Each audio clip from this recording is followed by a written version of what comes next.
A shocker at MSNBC. I'm Scott Ott, and this is Bill Whittle now. And Bill, before we get into this, I just want to let you know, for our friends who have been visiting the Patriot Post, and they have been engaged with us in a co-promotional effort over the past couple of months, they have something new for people who sign up for a subscription at the Patriot Post. And I have this hot off the presses in my hot little hand here. You can now claim your free digital download of the Patriot's Primer or Primer on American Liberty. You can expand your knowledge, educate your loved ones, and get this essential guide to understanding liberty in the context of American history when you sign up as a subscriber at the Patriot Post. We'll provide a link in the description below, as we always do. We are go grateful click that for their link. support. You know, we're both of us are working for American freedom and liberty, and we're helping each other out promotionally, financially. So please do that. We'd both appreciate it. So this was the breaking news. We were recording this on Monday night, and on this very night, Chris Matthews at MSNBC started his Hardball program by announcing his own retirement. However, I knew it. The way that it was described, it was very clear that this was, he said it's not because he's gotten bored of political news. And then he made some sort of oblique remarks to the way young people have expectations, and the way that he has previously spoken about women is not acceptable now and never was acceptable. Bill, you probably know in the past few weeks, there have been criticisms of Chris Matthews because of comments that he made about Bernie Sanders' campaign, like the Nazis invading France. He's made some comments about African-American lawmakers that drew criticism, as well as now news is coming out about things that he has said about female lawmakers, as well as female co-workers. Bill, Chris is 74 years old. He was planning to retire in the near future. He's been doing that show since 1999. But I was taxing my brain in the brief moments from when I found this out till we started recording this and trying to think of the last major news figure that has left his post with dignity.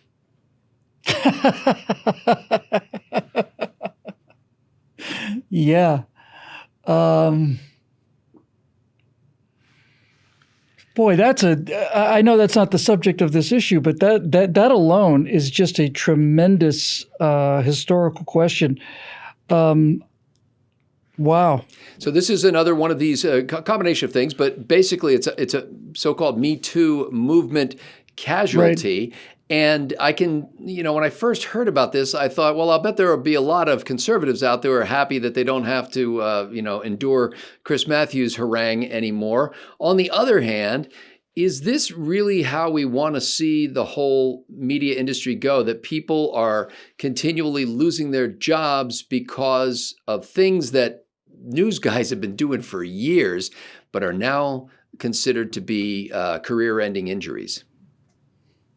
There's a lot really to unpack here. And by the way, I think the answer to your previous question is Horace Greeley. Well,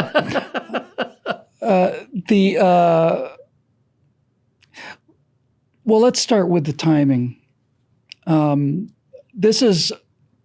You're going to have to do a fair amount of splaining for me to be convinced that this is not a direct result of him basically saying that, oh my God, Bernie Sanders wins, it's the end of the world for the Democratic Party. The attack used on him and his defense was, gee, I never should have compared it to the fall of France, meaning that Bernie peoples are Nazis. That's obviously not what he intended. There's nobody who had any serious intention whatsoever was saying that Chris Matthews should be censored for comparing Bernie Sanders supporters to Nazis. He wasn't comparing them to Nazis. What he was doing was he's saying it is a catastrophe for the Democratic Party on par with the fall of France for Bernie Sanders to be the nominee, for which he will never be forgiven. And then all of the stuff downstream after that, now all of a sudden the female accusers come forth and so on. So look, what this is what the left does, almost exclusively. I'm not sure if I could think of any Republican examples. I'd probably have to go back to Horace Greeley and Grant. But seriously, here, this is what happens. This is the dynamic, and we've seen it again and again and again and again and again and again. We saw it with Cosby. We saw it with Matt Lauer. We saw it with all of them. All of them. It's too many to mention. There is a prominent Democrat who is accused of or is committing various forms of gross improprieties, which the left overlooks because they're prominent Democrats. The rationale, if you certainly can't call it rational, but the justification for this is, let's just take the most prominent example. Yes, Bill Clinton is almost certainly a rapist. Without question, has forced women to submit to him without their consent, and on innumerable occasions use his position of power to intimidate women into providing sexual favors for him. So let's use him as an example. The argument goes that if this is a Republican, this person must be destroyed because they are typical of the way women have been controlled and abused over the course of the centuries. But in the case of somebody like Bill Clinton, who is politically liberal, and the feminists are politically liberal as well, they turn a blind eye to this because Bill Clinton, they figure, is more useful in politics than he is as an example of the things that we don't want. And so this isn't a question of just hypocrisy. This is a question of such monumental conflict of interest. In other words, we're supposed to be about protecting women from abusing men. And at the same time, we're going to give the ultimate case of the ultimate most powerful man in the world abusing a woman who's barely out of school at the time, Monica Lewinsky. We're going to pretend that didn't happen. It's not a conflict of interest. It's not hypocrisy. That's just plain psychosis. And that this stuff comes to the surface, you're suggesting here that it's come to the surface because Chris Matthews is, inadequately progressive and frankly, within the context of MSNBC, might be called a centrist. I think it's actually even deeper than that. When Chris Matthews talks about feeling a thrill run up his leg when he sees Obama speak, then Chris Matthews is demonstrating appropriate party spirit.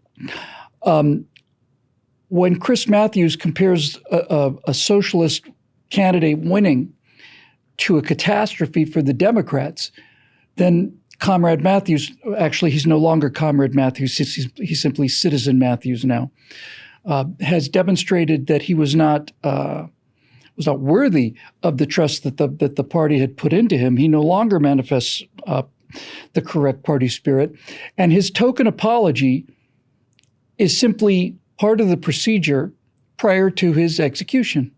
And this is exactly what we've seen. The apology was necessary because, as George Orwell pointed out so perfectly in his look at how socialism and totalitarianism work, and they're the same thing basically. So look, socialism is the fig leaf that totalitarianism wears in order to be able to tell people what to do. It's not bad, actually. So in 1984, the genius of, among the many strokes of genius in 1984, is that the party didn't execute Winston Smith because he fought Big Brother. They waited until they had Winston Smith admit that he loved, not only admit, they waited until Winston Smith felt love for Big Brother, and then they killed him. In other words, what I'm trying to say here is that Chris Matthews' apology was a prerequisite of him being fired, because he's being fired. There's no question about that. Yes, and I found there's no question. There was some couched terminology. I watched his announcement twice, and I noticed a couple of things. For example, he said that he's retiring from Hardball on MSNBC, or this will, be the last time he's on Hardball on MSNBC. At the end of the statement, he made some reference to how we shouldn't say goodbye, but till we meet again. And he used this phrase early in the thing. He said, "After conversations with MSNBC, I decided."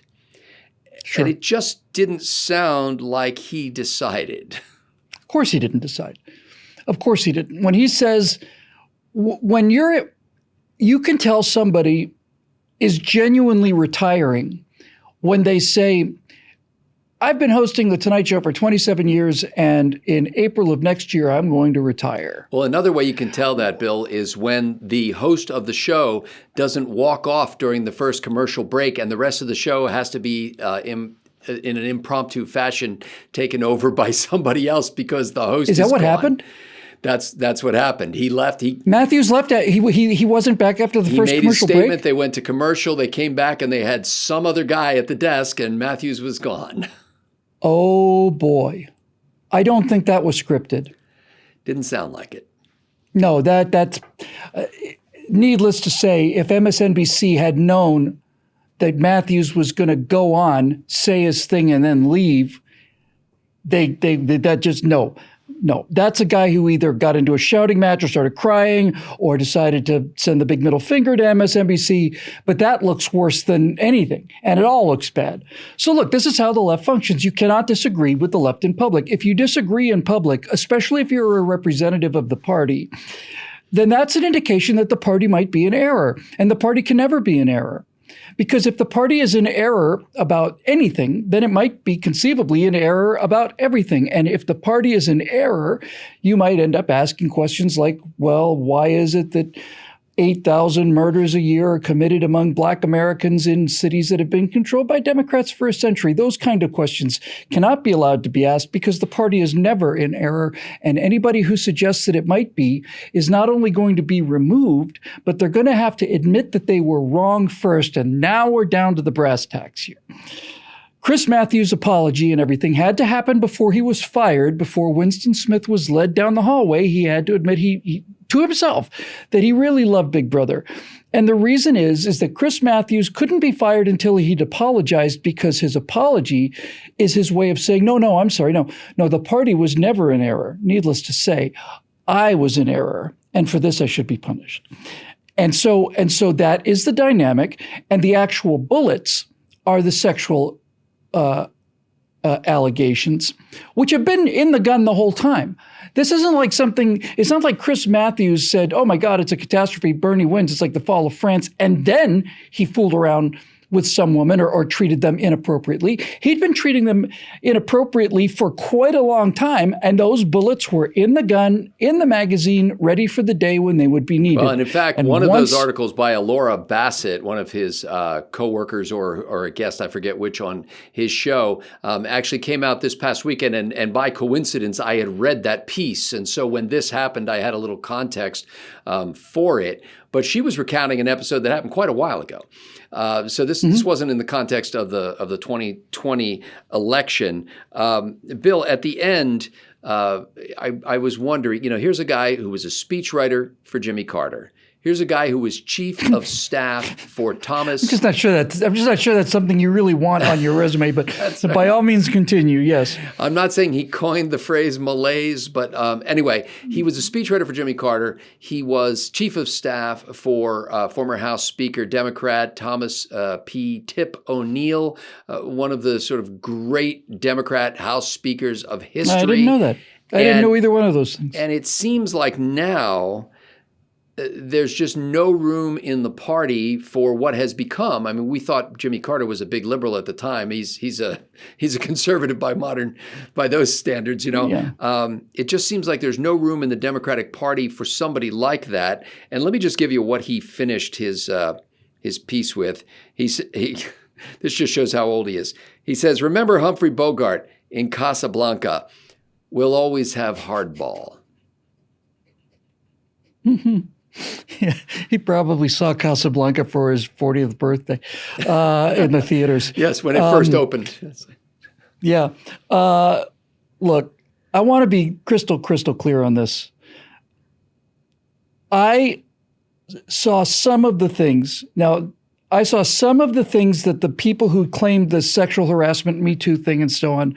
And if I remember correctly, one of them was he was in makeup with somebody and apparently turned to, this may have been some other prominent Democrat, I'm not sure, but I thought it was Matthews, turned to her and said, "How is it that I'm not in love with you already?" I think that was the Laura Bassett revelation. Oh, yeah. beg your pardon, whoever.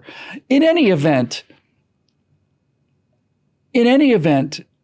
the allegations against Matthews, none of them involved physical contact, right? Not that I saw. None of them were of the coercive kind of like, "Hey, baby, if you value your job, let's we'll go out for dinner or something." And so here's what I want to say about this. First of all, these are separate issues. So hold your fire out there, you left-wing lunatics, until I'm finished. these are separate issues. The fact that Chris Matthews said that it's a catastrophe that Bernie Sanders looks like he might be the nominee is the reason he was fired. It's not the reason cited, but that's why they finally shot the gun that it had those bullets in it all the time. I find this absolutely reprehensible and wrong. I think it is absolutely reprehensible and disgusting and a trademark of the left that if you say something that we find abhorrent, we want your job. It happens to some degree on the conservative side, but it is so unbalanced that it's not fair to make the comparison. So in terms of why he's being fired, I think it's repulsive and disgusting, not only on the part of MSNBC, but I think the entire cancel culture is a deadly, awful, un-American, sickening strain of modern politics that is generated by the left for reasons I mentioned earlier, and that is that the party can never be wrong. The party line can never be wrong. It just strikes me that the appropriate response to something like that, let's say the leadership at MSNBC or the vast majority of the Democratic Party was upset about this, the way to deal with that is to get on his show and challenge him on that accusation rather than say, hey, you owe everybody an apology. Get in and argue the point. But to follow your logic to its logical conclusion, and because you're only playing a progressive reporter and you are, in fact, an actual conservative with ability to reason, let's just reason what you just suggested out. What you suggested is perfectly reasonable, 100% reasonable. But here's the problem. What you're suggesting is that somebody would have to come on MSNBC and argue with Chris Matthews about why a socialist candidate is a good idea for America. And if you have that conversation, then once again, the mask comes off. Matthews was fired because he let the mask slip. He basically said, socialism's a catastrophe. You can't say that.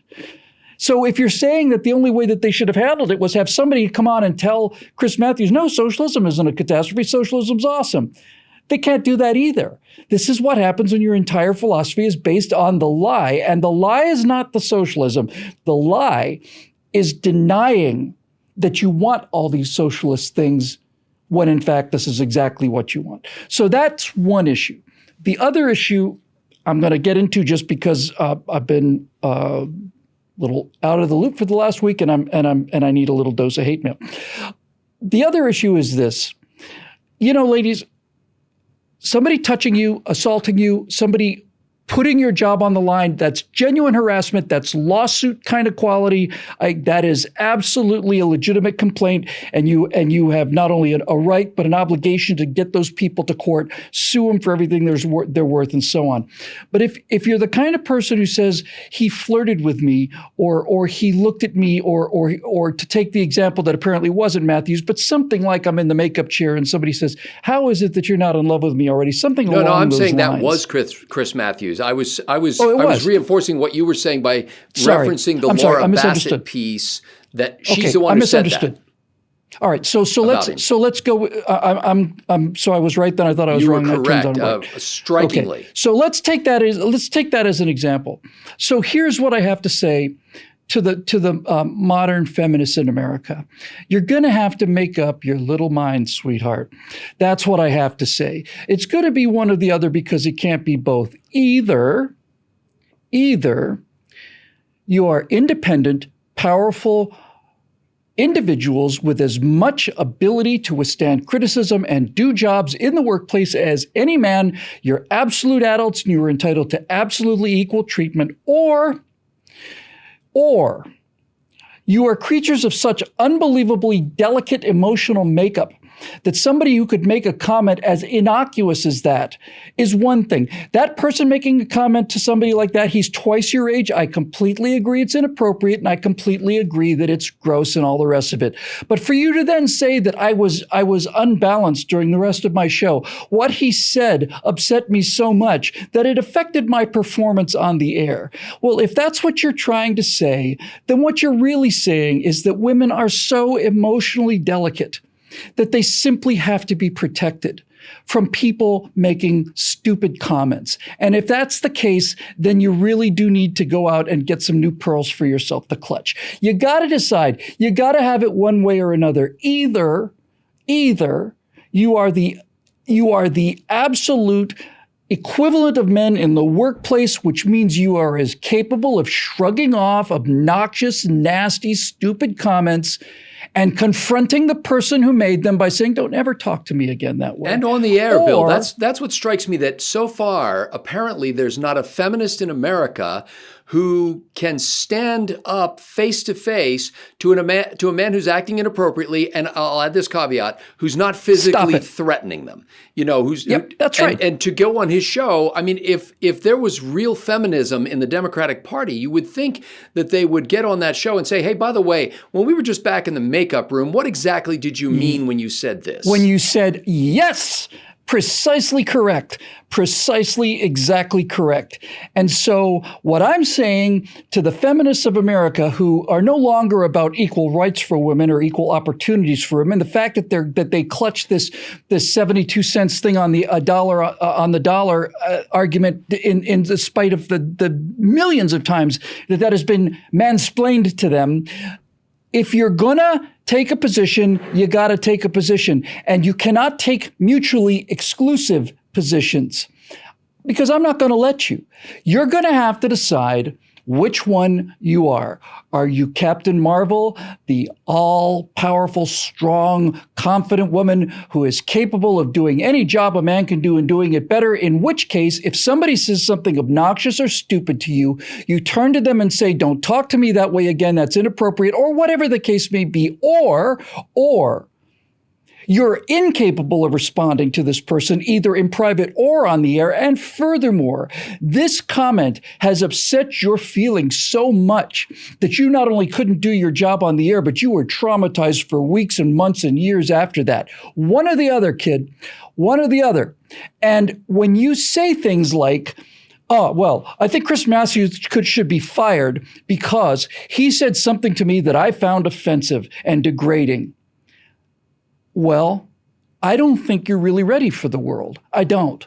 Because I get things that are said to me that I find offensive all the time, every single day. People say thousands of things that I find offensive, and many of the times they say it to me directly, either through emails or to my face or whatever the case may be. This is the price you pay for being in the public sphere.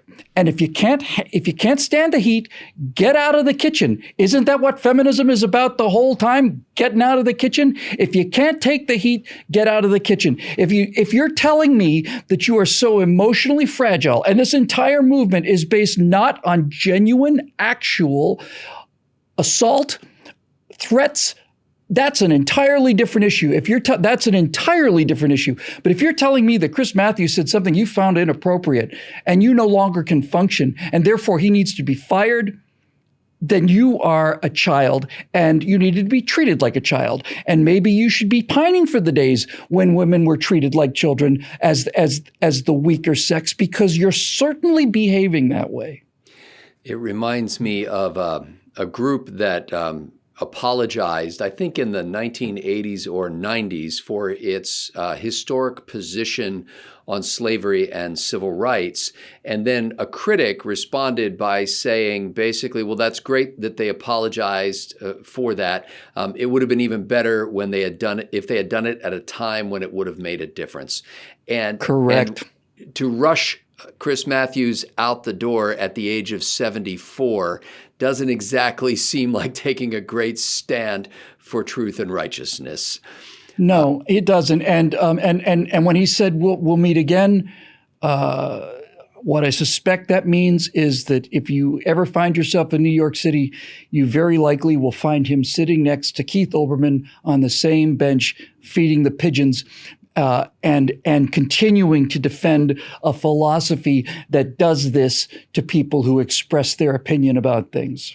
On their podcast from that park bench. Ladies and gentlemen, we're grateful to the members at BillWhittle.com for the contributions that make this show possible. We are also especially grateful to our friends at the Patriot Post for making available to you this new Patriots Primer or Primer. I'm always saying Primer. Guys. I don't know how I got trained that way. The Patriots Primer on American Liberty.